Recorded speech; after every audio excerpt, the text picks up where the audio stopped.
हमें सांस लेने की इस विधि को अपनाना चाहिए तथा इसके क्या क्या फायदे होते हैं और इसका सही तरीका क्या है, आज इस विषय पे वीडियो होगी।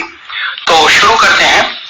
देखा गया है कि भोजन के बिना लगभग 3 सप्ताह तक जिंदा रहा जा सकता है, पानी के बिना भी 5-6 दिन, लेकिन सांस लेने के बिना ज्यादा से ज्यादा 2 से 3 मिनट तक बस।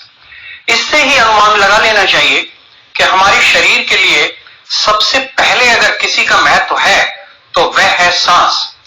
जीवन शुरू होता है पहली सांस से और जीवन का अंत होता है आखिरी सांस पर, यानी जीवन बस इन्हीं दोनों के बीच होता है।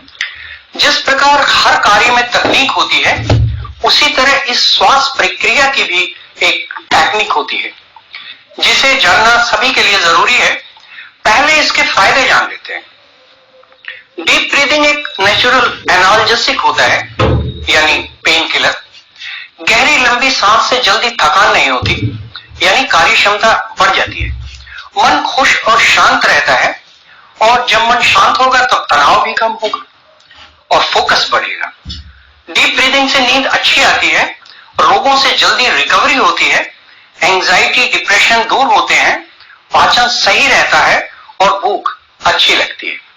याददाश्त सही बनी रहती है, बालों का झड़ना बंद होता है, चेहरे और स्किन पर ग्लो बढ़ता है।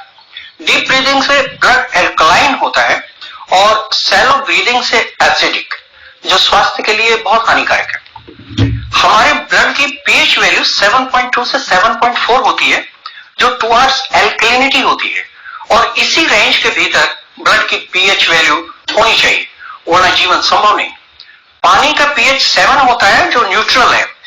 इससे कम पीएच एसिडिक माना जाता है और ज्यादा एल्कलाइन। तो गहरी और लंबी सांस लेने से हमारा ब्लड स्ट्रीम एल्कलाइन की तरफ रहता है और छोटी सांस लेने से ये एसिडिक की तरफ चलता है। डीप ब्रीदिंग से फेफड़े पूर्ण रूप से फैलते और सिकुड़ते हैं, जिससे उसकी कार्य क्षमता और इलास्टिसिटी बढ़ती है तथा ऑक्सीजन और कार्बन डाइऑक्साइड का एक्सचेंज अच्छी तरह से होता है, जिससे ब्लड में ऑक्सीजन की मात्रा बढ़ जाती है। सभी अंगों को ऑक्सीजन की पूर्ति हो जाती है और पूरा शरीर स्वस्थ बना रहता है। डीप ब्रीदिंग हमारे लिम्फेटिक सिस्टम को सुचारू रूप से क्रियान्वित करता है। लिम्फ के बारे में मैं आगे बताऊंगा, अभी चर्चा डीप ब्रीदिंग के फायदों की चल रही है। तो डीप ब्रीदिंग इम्यूनिटी को भी बूस्ट करती है। कुल मिलाकर अगर देखा जाए तो हम इस क्रिया से फिजिकली, मेंटली और इमोशनली हेल्दी होते हैं। अच्छा, एक और चीज देखें। चिड़िया यानी गौरैया, स्पैरो 38 से 40 सांस पर मिनट लेती है, तो उसका जीवन 5 से 7 साल होता है। कुत्ता बिल्ली 30 से 32 सांस पर मिनट लेते हैं, तो उनका जीवन लगभग 10 से 12 साल होता है। आदमी 14 से 20 सांस पर मिनट लेते हैं, तो उनका जीवन लगभग 100 साल माना जाता है। और कछुआ 3 से 4 सांस पर मिनट लेता है, जो लगभग 400 से 500 साल जीता है। इसका साफ मतलब है कि हम जितना कम सांसें पर मिनट लेंगे, हमारा जीवन उतना लंबा होगा। अब यहां मैं आपको लिम्फेटिक सिस्टम के बारे में बताता हूं। जिस तरह हमारे शरीर में एक तरल पदार्थ ब्लड होता है, उसी प्रकार एक तरल पदार्थ होता है जिसे लिम्फ कहते हैं। इसकी मात्रा ब्लड से 4 गुना होती है।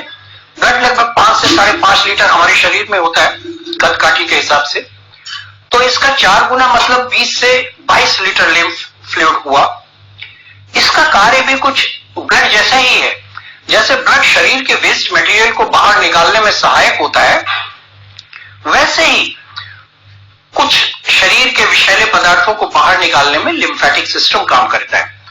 हमारे शरीर में ब्लड को पंप करने के लिए हार्ट होता है, परंतु लिम्फ को सर्कुलेट कराने का कोई भी टूल बॉडी के पास नहीं।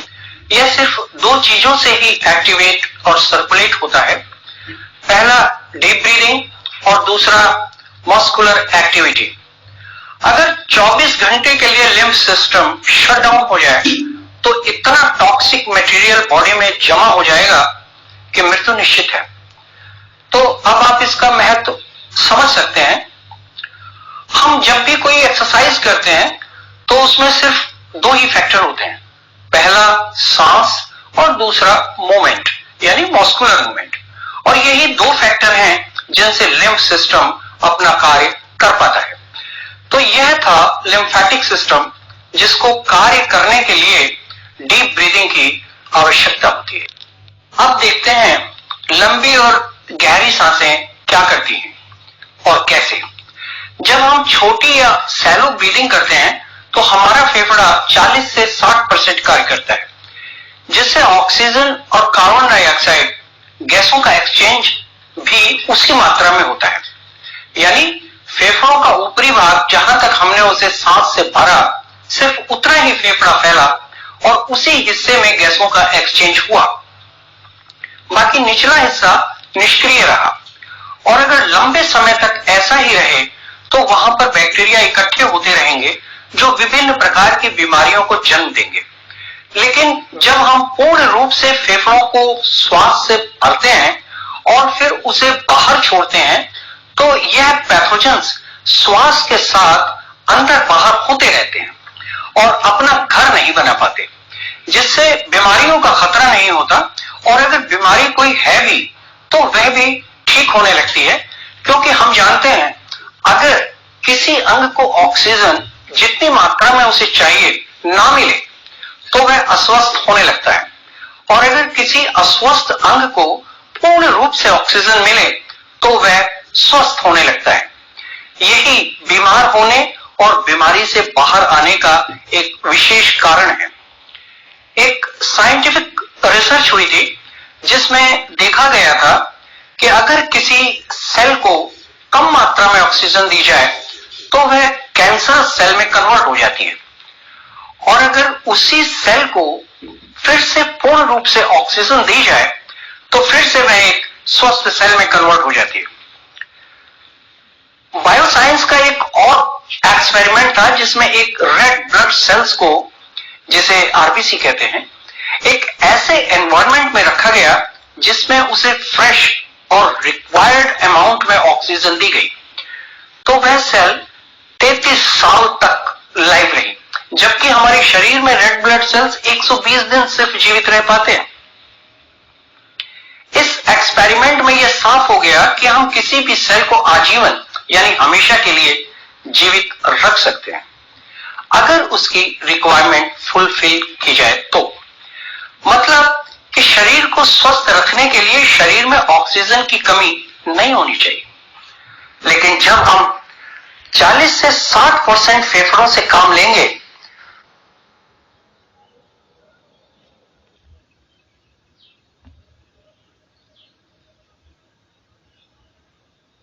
तो 60 से 40% ऑक्सीजन की कमी शरीर में लगातार होती रहेगी। तब तो दुनिया भर की परेशानियां शुरू हो ही जाएंगी। अब देखें, शरीर की सारी ऑक्सीजन का 20% तो सिर्फ ब्रेन को चाहिए, और कम मात्रा में ऑक्सीजन मिलने पर यह ठीक से कार्य नहीं कर पाएगा, और ऐसा होने पर कई शारीरिक और मानसिक रोगों से ग्रस्त बना देगा।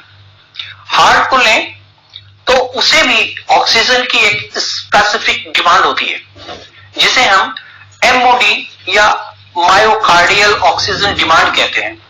अगर इसकी पूर्ति ना हो तो हार्ट रिलेटेड प्रॉब्लम शुरू हो जाएंगी, जो आजकल 70 से 80% घरों में है। बस आप इतना समझ लें कि जिन जिन अंगों को या सेल्स को ऑक्सीजन की पूर्ण मात्रा जितनी उसकी आवश्यकता है ना मिले तो उन अंगों में विकार आने लगेंगे, और जब ऑक्सीजन की सप्लाई पूर्ण की जाएगी तब वे हेल्दी होने लगेंगे। बस इतनी सी बात है समझने की। अब एक महत्वपूर्ण बात जो हम सभी बचपन से सुनते आए हैं अपने बड़े बुजुर्गों से, अध्यापक गणों से, अपने मन को वश में करो, मगर किसी ने यह नहीं बताया कि आखिर बस में करें कैसे। मन इतना जिद्दी और शक्तिशाली होता है जिसे डायरेक्ट बस में किया ही नहीं जा सकता, संभव ही नहीं है। अब क्या करें? चलिए मैं बताता हूं। आप एक घटना पे जरा ध्यान दें। अगर कोई गाय या भैंस जो जिद्दी और मरकही हो, मरकही का मतलब मारने वाली, और उसे एक स्थान से दूसरे स्थान पर ले जाना हो, तो सोचो कि उसे कैसे ले जाएंगे। उसको खींच कर ले जाने की शक्ति तो मनुष्य में होती नहीं, तो कैसे ले जाएंगे। इसका सीधा सा तरीका है जो गांव के लोग जानते हैं, और आपने भी देखा होगा कि अगर गाय के बच्चे को अपने साथ लेकर चल दीजिए तो गाय भी उसके पीछे पीछे चली आती है। इसका मतलब है अगर आप किसी को डायरेक्ट कंट्रोल नहीं कर सकते तो फिर उसका माध्यम ढूंढिए, और मन को कंट्रोल करने का माध्यम है श्वास, यानी गहरी लंबी श्वास पर कंट्रोल। योग की भाषा में इसे प्राणायाम कहते हैं, आम भाषा में कहें तो डीप ब्रीदिंग। अब डीप ब्रीदिंग का सही और सरल तरीका सीखते हैं, परंतु पहले थोड़ा सा एनाटॉमी देख लेते हैं, यानी शारीरिक रचना। हमारी छाती और पेट ये दो हिस्से होते हैं। छाती जो ऊपरी हिस्सा होता है उसे इंग्लिश में अपर एब्डोमेन, और निचला हिस्सा पेट जिसे लोअर एब्डोमेन कहते हैं, और इन दोनों के बीच में एक झिल्ली होती है जिसे डायाफ्राम कहा जाता है। हमारे फेफड़े ऊपरी हिस्से में होते हैं, मतलब डायाफ्राम से ऊपर, और इससे नीचे स्टमक और इंटेस्टाइन। जब हम सांस अंदर लेते हैं यानी इनहेल करते हैं तब फेफड़े फूलते हैं, जिससे छाती फूलती है, और डायाफ्राम नीचे की तरफ दबता है, जिससे पेट भी बाहर फूलता है। यह एक स्वाभाविक क्रिया है, इसमें आप कंफ्यूज मत होइए। मैंने देखा है बहुत से वीडियोस में लोग कहते हैं कि सांस को पेट तक भरो, या सांस पेट से लेनी चाहिए। तो पेट में सांस कहां से आएगी? सांस तो सिर्फ लंग्स में यानी फेफड़ों में ही आएगी ना। उनका मतलब सिर्फ इतना ही है कि फेफड़ों को पूरा सांस से भरो, पेट अपने आप बाहर निकलेगा। आप इस बात की चिंता मत करो कि चेस्ट फूल रही है या पेट फूल रहा है। आपका मेन उद्देश्य है फेफड़ों को श्वास से भरना कंप्लीटली, और कंप्लीटली खाली करना, यानी सांस को बाहर छोड़ना, एक्सहेल करना। और ध्यान रखना यहीं पर गलती होती है, सांस छोड़ने में।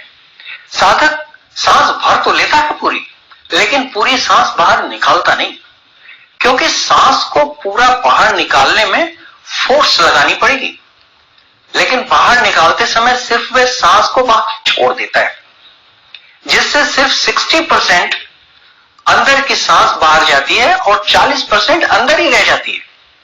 उस 40% को बाहर निकालने के लिए उसे प्रेशर लगाना पड़ेगा बाहर फेंकने के लिए, जिससे पेट अंदर जाएगा जो डायफ्राम को ऊपर उठाएगा, जिसकी वजह से फेफड़े दबेंगे और उनके अंदर की सारी वायु बाहर निकल जाएगी।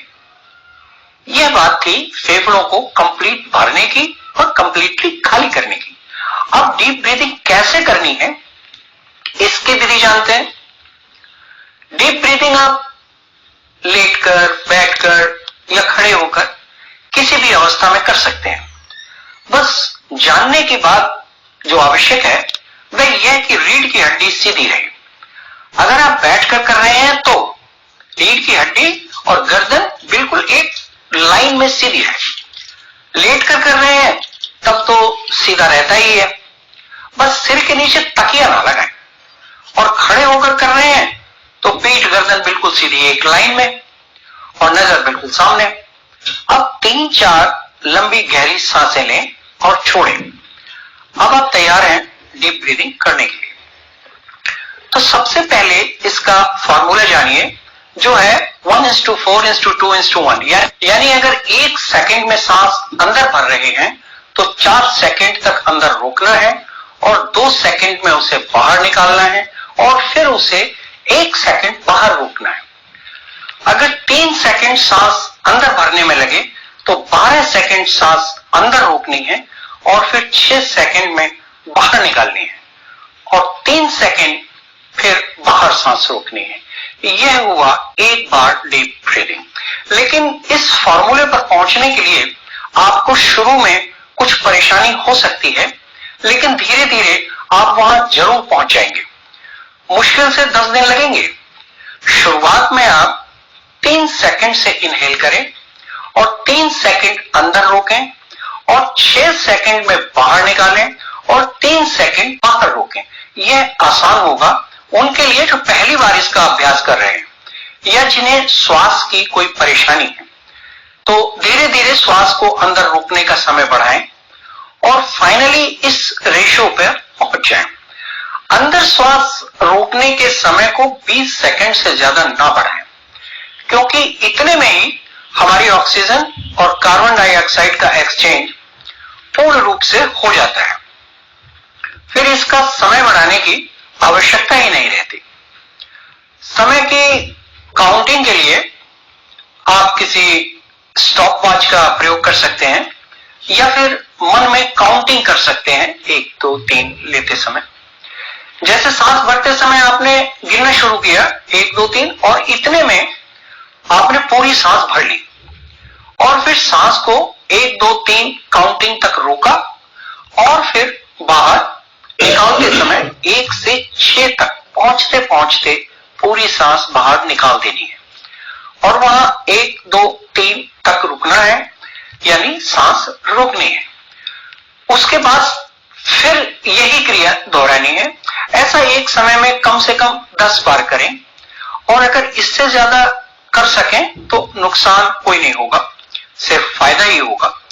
तो दिन में 3 बार आप इस क्रिया को कर सकते हैं, वरना 2 बार तो जरूर करें। थोड़ा ध्यान रखना, इस क्रिया को करने का अच्छा फायदा तभी होता है जब पेट खाली हो, यानी सुबह फ्रेश होने के बाद और नाश्ते से पहले इसे कर सकते हैं।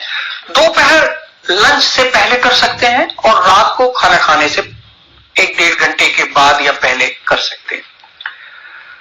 और तब बेड पे लेटे लेटे करना चाहिए।